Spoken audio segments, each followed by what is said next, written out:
The Conquering Christian. We're going to end this series tonight, although, as I mentioned last week, I hope that all of our messages in one way or another are related to this topic, how to live that conquering life, how to overcome, because the truth of the matter is, it doesn't always feel like we're winning, does it? It doesn't always seem like we're conquering. And so, how do we deal with that? Because when I look at Paul's life, and we'd read numerous times, Romans, the 8th chapter, and verses 32 through following, where Paul is talking about those things. And right there in that passage, he comments that they felt like sheep led to the slaughter. And what's interesting to me is Paul does not deny that. Paul does not say that as a Christian, that's not going to happen to you. You're not going to have any of these difficulties to deal with. You're not going to have any of these serious problems. And when we're talking about difficulties and problems for these Christians, it was about your children being roasted to death. It was about being burned at the stake, about being lit up in Nero's courts for parties. They had problems. They had big problems. He doesn't say it doesn't mean that. He says we can live in such a way that we are more, in all these things, more than conquerors. And so that's what we're looking at. How is it that we can live a real life? Acknowledging and accepting the problems and failures that we experience, and yet know that we're doing it in such a way that we are not just going to be, but that we are victorious. Well, today, there's a famous book by, I believe, Camp, but Start With No. It's a sales book, Mike. I don't know if you're familiar with it or not, but it's a pretty interesting book. So we're going to play off that this morning, and we're going to start with not. And the reasoning behind that is it can be a daunting task to know what we need to be, to know what we are going to be.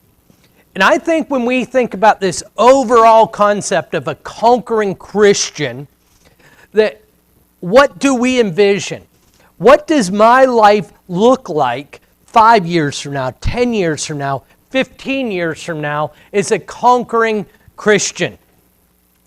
And I encourage you to envision some of these concepts. Where are you going?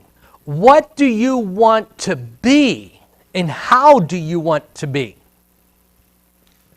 But that's a daunting task.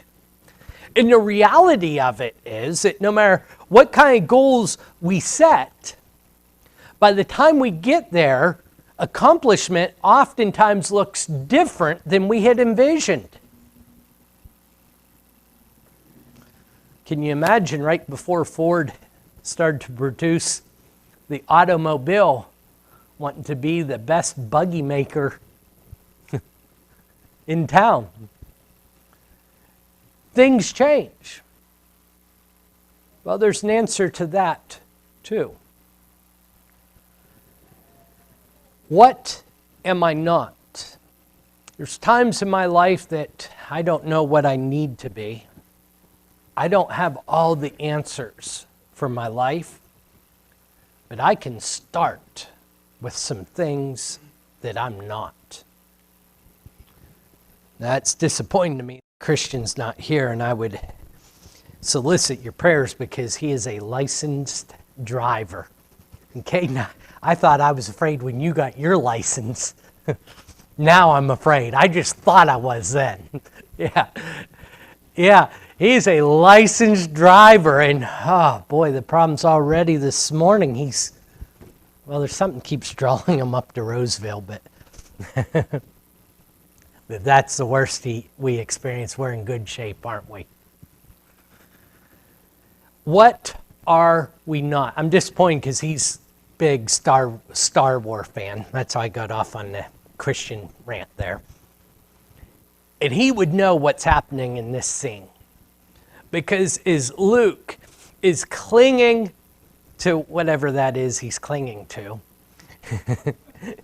he's crying out No, it's not true. You are not my father. You know, in that whole storyline, Luke and Leia, for that matter, they're struggling to know what they are. There's a lot about their identity that they don't know. But Luke knows what he's not. You may say, well, he's wrong. No, he wasn't. No, you're not my father. Luke knew what he was not. I want you to turn your Bibles, if you would, to 1 Samuel, the 17th chapter. And when we think about being conquering Christians, one of these stories that we think about on a regular basis is David. And I oftentimes tell these young folks that David was young, and the Bible is full of young and completely full of unexpected heroes. But one of the sub-messages, at least for me, and I think probably for a lot of our young ones, is I'm no David. How am I supposed to be a David? I know God used David. I know God was able to use him. But I'm no David. It would be arrogant to think I was David. Why read in 1 Samuel 17? One of the things that occurred to me is that David didn't know he was David. And that's the beauty, is God doesn't want you to be David, Tom. He wants you to be Tom. He wants David to be David. Right? And he wants Mike to be Mike, and Kevin to be Kevin, and Louise to be Louise. And knowing what all that entails isn't something we have to know up front. But David ended up being David. David ended up being used by God, first and foremost, because he knew some things he was not. That's helpful for me to know I can be certain of some things I'm not. And that'll help me along my track. If you would, we're going to read quite a bit of this, and then we're going to look at how David knew he was not. Starting in verse 1. Now the Philistines gathered their armies for battle, and they were gathered at Succoth, which belongs to Judah, and encamped between Succoth and Azekah in Ephesdammim, and Saul and the men of Israel were gathered and encamped in the valley of Elah, and drew up in the line of the battle against the Philistines. And the Philistines stood on the mountain on one side, and Israel stood on the mountain on the other side, with a valley between them. And there came out from the camp of the Philistines a champion named Goliath of Gath, whose height was 6 cubits and span. That is 9 foot 9 inches. He had a helmet of bronze on his head, and he was armed with a coat of mail, and the weight of the coat was 5,000 shekels of bronze. That is 166 pounds. There was a time in my life, it's no longer, when I was able to say Goliath had one of me on his breastplate. It's a little less than that now. The way the breastplate stayed the same. 166 pounds this man just carried around his armor. But it doesn't end there, verse 6. And the bronze armor on his legs, and a javelin of bronze slung between his shoulder. The shaft of his spear was like a weaver's beam. And his spear's head weighed 600 shekels of iron. That's 20 pounds. Some of us have swung a 20-pound sledgehammer. Some struggle swinging a 20-pound sledgehammer, huh, Lee? This man had javelin which he could skillfully use that the tip weighed 20 pounds. He's strong, to say the least. He stood and shouted to the ranks of Israel, "Why have you come out to draw up for battle? Am I not a Philistine, and are you not servants of Saul? Choose a man for yourself and let him come down to me. If he is able to fight with me and kill me, then we will be your servants. But if I prevail against him and kill him, then you shall be our servants and serve us." And the Philistine said, "I defy the ranks of Israel this day. Give me a man that we may fight together." When Saul and all of Israel heard these words of the Philistine, they were dismayed and greatly afraid. Now, I think in 2021, sitting in an air-conditioned, heated, cushioned pew, it's pretty easy to be critical of these Israelites. But let me tell you something that you probably already know, but we don't always think about battle at this time. You see, battle did not occur on big screen TV. Battle occurred at the end of a sword or a spear. You see, you got to look your enemy in the white of their eyes. In the gore of battle, of such brutal and gory battle, took place right here. That means you got to hear the screams of your friends. That means that you were stepping over body parts of not just enemies, but your brethren. And these armies are on two ridges facing one another, anticipating that kind of gore and death. When this 9-foot, 9-inch giant with his impenetrable armor steps out and says, "I got an idea. How about you send your champion out? We'll just solve this one-on-one." It's pretty easy to sit here and criticize them. But what we don't see is anyone there criticizing those kind of behaviors. Oh, and did I mention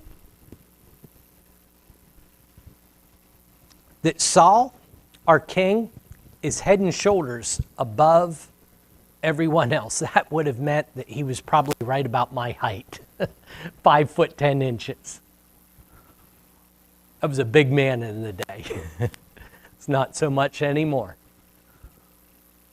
And the biggest man we know is sitting in his throne, hiding behind thousands of people.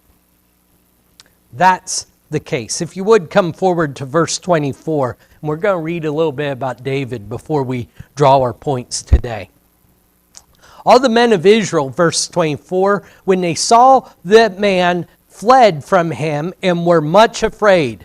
When the men of Israel said, "Have you seen this man who has come up?" And by the way, I need to pause here because I forgot to fill us in. David, at the beginning of this, is with his father's sheep. And his father said, "I want you to take some cheese to your brethren." Read the scripture, he's really taking cheese to his brethren. And so he's to take up cheese to his brethren and some other things. And when he gets there, he sees this giant step out, and he sees the fear of the warriors who are supposed to be protecting his homeland. And he said, "What's this all about?" That's where we're picking up verse 24. "Surely he has come up to defy Israel." David's asking questions. "And the king will enrich the man who kills him with great riches, and will give him his daughter and make his father's house free in all of Israel." Want to know what's interesting here? The men are telling David, here's what's going to happen to the guy that kills this king. Everyone's looking for the hero, or this giant, I mean. Everyone's looking for the hero. Whoever goes down there and kills this giant is going to be rich. He's going to marry the king's daughter. He's going to be in with the king. Everyone's looking for a hero. You know what David starts doing? He starts asking. And let me ask you this. Do you think David was fearful? I'll guarantee he was. He's not a fool. There's nothing in his life that suggests that David was a fool. And if he's not fearful, I ask you this question. He keeps asking us over and over again. What's going to happen to the man that defeats this giant? What's going to happen to this man that defeats this giant? You know what he was doing, Ernie? He was psyching himself up. He's getting ready for the battle. He doesn't just run down there. He's getting mentally prepared. Verse 26 rather. And David said to the men who stood by him, what shall be done with the man who kills the Philistine and takes away the reproach from Israel? Here seems to be at least the second time David asked this question. For who, but now he's starting to condition it. For who is the uncircumcised Philistine that he should defy the armies of the living God? And the people answered him and said in this way, so shall it be done to the man who kills him. Now Eliab, his eldest brother, heard when he spoke to the men, and Eliab's anger was kindled against David, and he said, why have you come down, and with whom have you left those few sheep in the wilderness? I know your presumption and the evil of your heart, for you have come down to see the battle. And David said, what have I done now? Was it not but a word? And he turned away from him toward another and spoke in the same way, and the people answered him again as before. Now, here's at least the third time David asked. His brother scolds him, and we've all heard this before. What have I done now? That's what David says. And then he turns, he says, so tell me again, what's going to happen to the guy that kills this giant? He continues on his mission. Verse 31 rather. When the words that David spoke were heard, they repeated them before Saul, and he sent for him. And David said to Saul, let no man's heart fail because of him. Your servant will go and fight with him, with this Philistine. And Saul said to David, you are not able to go against this Philistine and to fight with him, for you are but a youth, and he has been a man of war from his youth. But David said to Saul, your servant used to keep sheep for his father. And when there came a lion or a bear and took a lamb from the flock, I went after him and struck him and delivered it out of his mouth. I caught him by his beard and struck and killed him. Your servant has struck down both lions and bears, and this uncircumcised Philistine shall be like one of them, for he has defiled the armies of the living God. And David said, the Lord who delivered me from the paw of the lion and from the paw of the bear will deliver me from the hand of the Philistine. And Saul said to David, go, and the Lord be with you. I'm going to suggest to you, brethren, that David did not take those sheep, or did not take that cheese and say to himself, I'm going to go out there and slay a giant. David did not say, I'm going to go be a war hero. David didn't know what he was going to be. But there were things about David's character, things that David had learned throughout his life that he knew he was not going to be.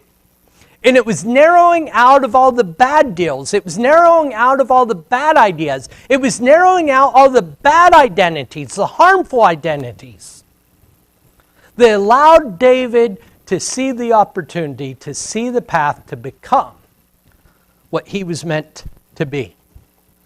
I think, brethren, that we can start our conquering quest by saying, I'm not that. And I want to state up front that that is probably different for you than it is for me. See, there's some great people that I quite frankly just know I'm not like them. I mentioned Kevin, great job he does leading singing. I'm not ever going to be a great song leader. Or Lisa, a great dancer. There's just some things that aren't on my list. That's not what I'm going to be. But there's other things that I know I'm not willing to be. Some things that I'm capable of being. Some things that I'm even fond of becoming. I've had to decide that I'm going to have to decide again that I'm not that. That's not me.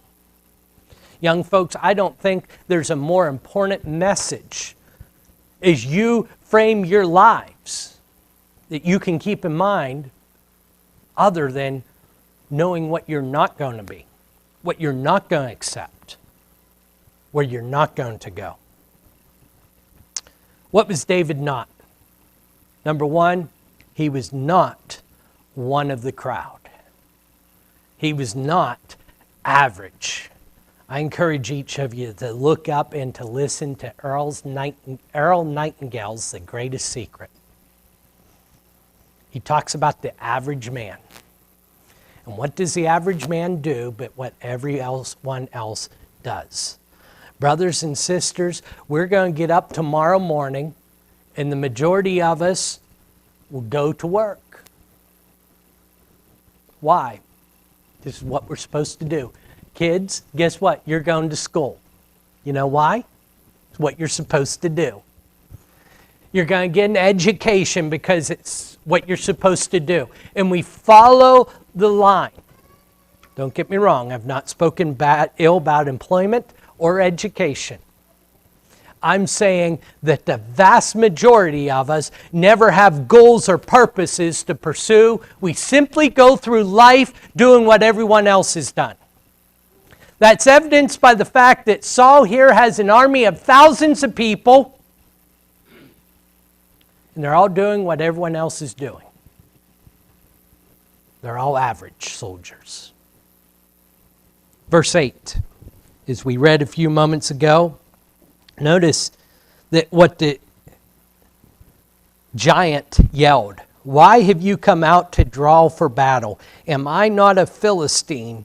Are you not a servant of Saul? Who were they following? They were following Saul. It's what people do. They follow the king. And the king is cowardly hiding in his tent. When I say that, I understand that's where I'd have been. David knew who he was not following. David knew that he didn't have to be like everyone else. He didn't have to talk like everyone else. He didn't have to move like everyone else. He didn't have to dress like everyone else. David said, that's not me. Number two, David is not being part of the crowd, was not a coward. And again, when I say that, I don't mean it in a derogatory way like you'd say someone exceptionally, prone or risk adverse. I'm saying it like it applies to all of us. David was not willing to live in his fears. David was not willing to allow his fears to dictate his behavior. Everyone knew what needed done. Everyone could see the reward at the other side.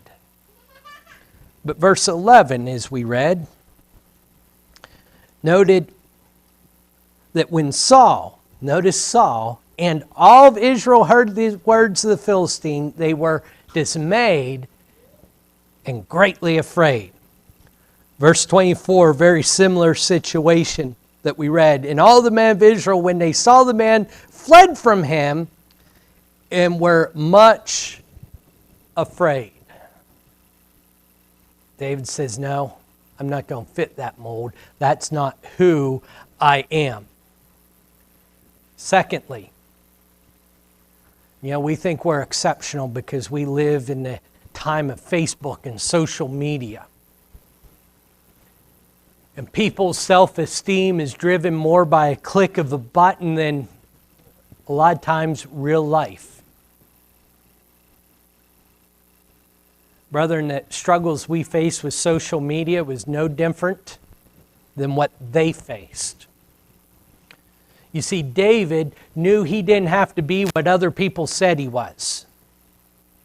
It's alarming to me, children, how many of you are labeled, How many of you are told what you are and what you are not? I want you to know that you are in control. You and God are in control of your life. There's going to be a lot of things that you're told from very wise and smart, more educated and experienced people than you that's flat out wrong. And that was the case for David. And adults, it's a long time since that we accepted that we don't have to be, that we are not what other people say we are. Look at what was said about David. Verse 28. And notice this, because this will touch on a following point. His eldest brother knew who he was.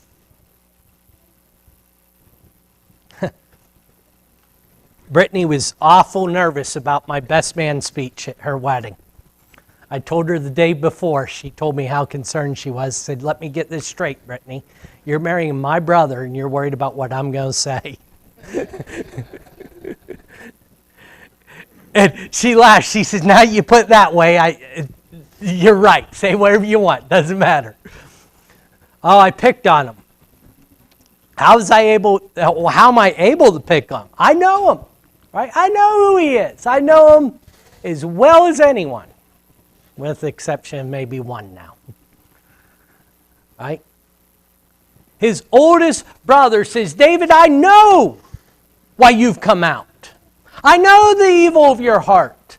Do you not think there wasn't truth in Eliab's words? That he had seen David's arrogance, that he had seen the things that David had done? Eliab knew him. And yet David did not accept to be who he was told he was going to be. Verse 33, he comes before Saul, and notice the descriptions that Saul gives of him. Verse 33, you are not able to go against this Philistine. I know who you are. Well, the greatest motivators in my life, for good and bad, was being told I couldn't. Seems to be a motivator for David too. You are not able to do this. Why? I'm going to describe you further. You are but a youth. I want to tell you, when you hear a description of yourself and it involves but or only, there's a problem with that description. David was not willing to be what others told him to be. How many of you have those voices in your head? Go ahead and raise your hand if you have those voices in your head that say things that probably shouldn't be said. There's no... Let me ask you this. I'll ask it. Are there any psychologists in here? Okay, see, you're safe. No one has the authority to admit you. Now, do you have voices in your head? Raise your hand if you would. Okay, if you look around, you see those who have voices in their head, and then you see those who aren't quite as honest, right? They're there. The person you talk to the most will be yourself. Control, influence that inner dialogue, but understand that you don't have to be even what those inside voices say. You know what David also knew? He did not have to be. He was not willing to be limited. Verse 15, everyone else is at battle. Everyone else at war. And he's going in and out taking care of his dad's sheep. David was not limited to who he was right here and right now.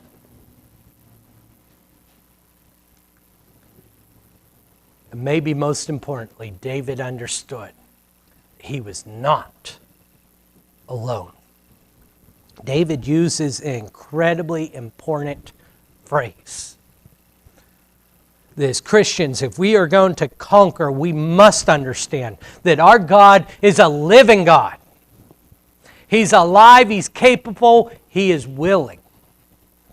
Notice what David said, Who is this uncircumcised Philistine that he should defy the armies of, not Saul, of the living God? Verse 36, likewise, he says, your servant has struck down both bear and lion. The uncircumcised Philistine shall be like one of them, for he has defiled the armies of the living God.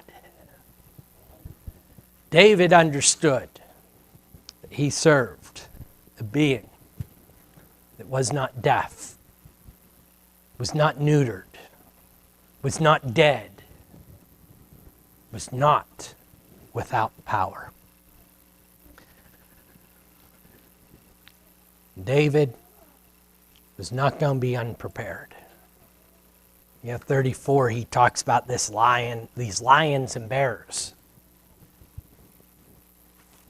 These aren't the kind of Wizard of Oz type of lions and bears. These are real things.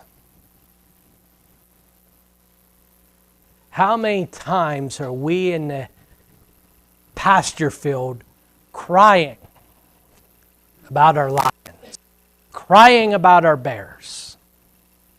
Maybe David did that too. I don't know. I think he had case too. Why are these lions always attacking my sheep? Another bear.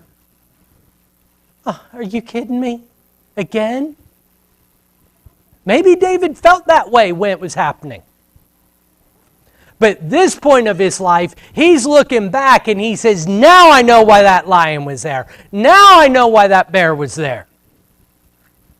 It was preparation for me and for those that I need to convince. I think if I look at hardships a little more like this in my life, I will be less unprepared.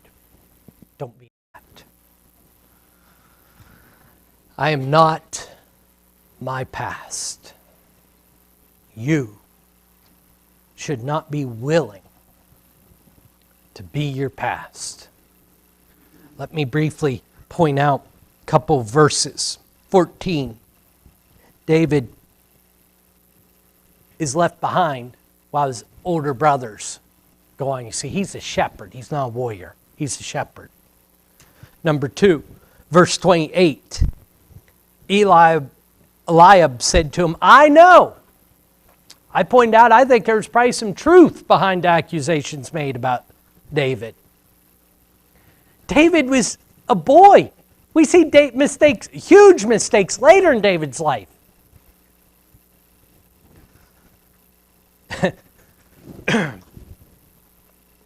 I was joining in as we were traveling services at Rapid City, and Larry was filling in here, and he said when he was here, anytime anything went wrong, he assumed it was Isaiah and I's fault.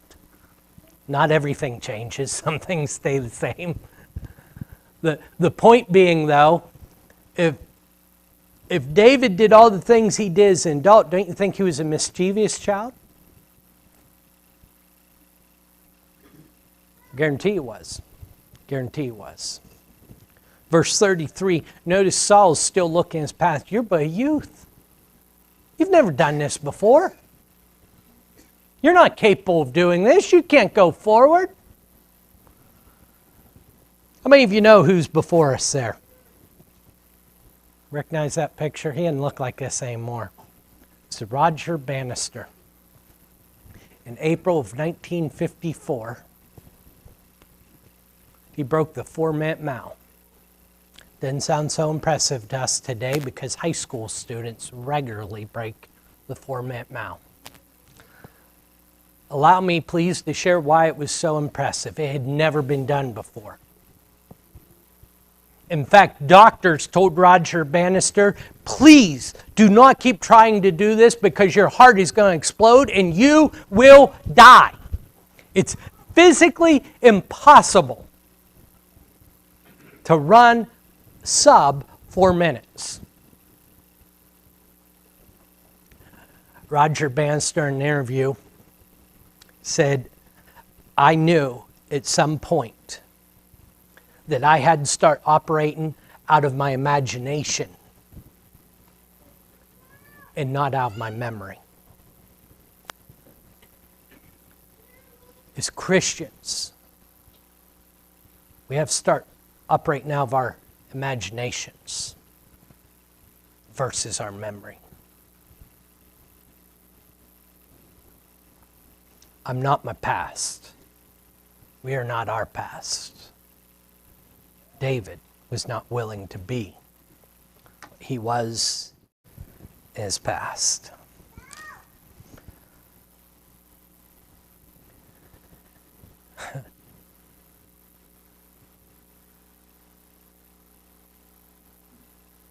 I've got some goals.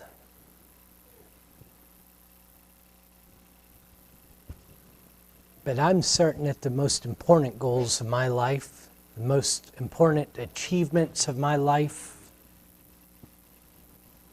I don't even know what they are yet. Does that mean I can just wander aimlessly through life? No, that will make me average. That will make me what 99% of people are in this world. Just following the pressures of today and the herd of the people. What am I getting at? David didn't leave his father's sheep saying, I'm going to go down here and I'm going to slay a giant. And I'm going to be a hero. In fact, I think David, in just the prior chapter, by the way, was anointed king.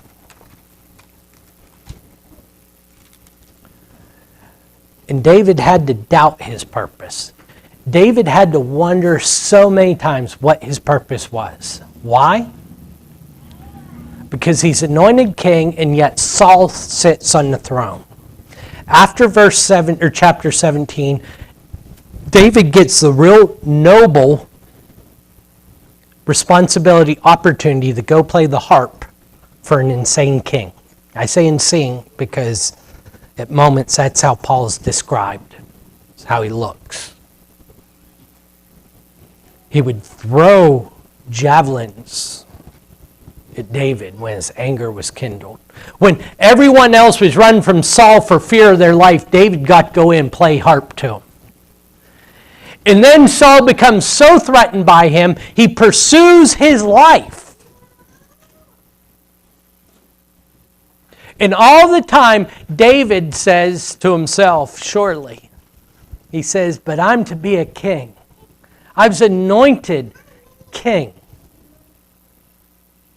You see, there comes a point that Louise taught me years ago and it's taught many people, young folks since, where David is in a cave and Saul is seeking his life. And his men tell him, David, put an end to it. And David had to decide what he was not.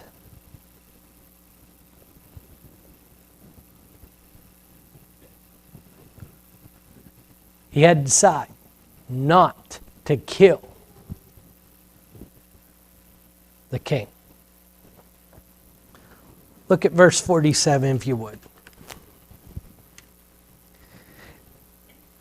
I'm going to come back to 46. This day the Lord will deliver you into my hand. He's now talking to the giant. He's right before the giant. This day he'll deliver you into my hand, and I will strike you down and cut off your head. That's pretty graphic. And I will give the dead bodies of the host of the Philistines this day to the birds of the air and to the wild beasts of the earth, and all the earth may know that there is a God in Israel. Verse 47, and that all this assembly may know that the Lord saves, not with the sword and spear, for the battle is the Lord's, and he will give you into our hands. Now David knows his purpose. Now David knows why he's there. When do you know it?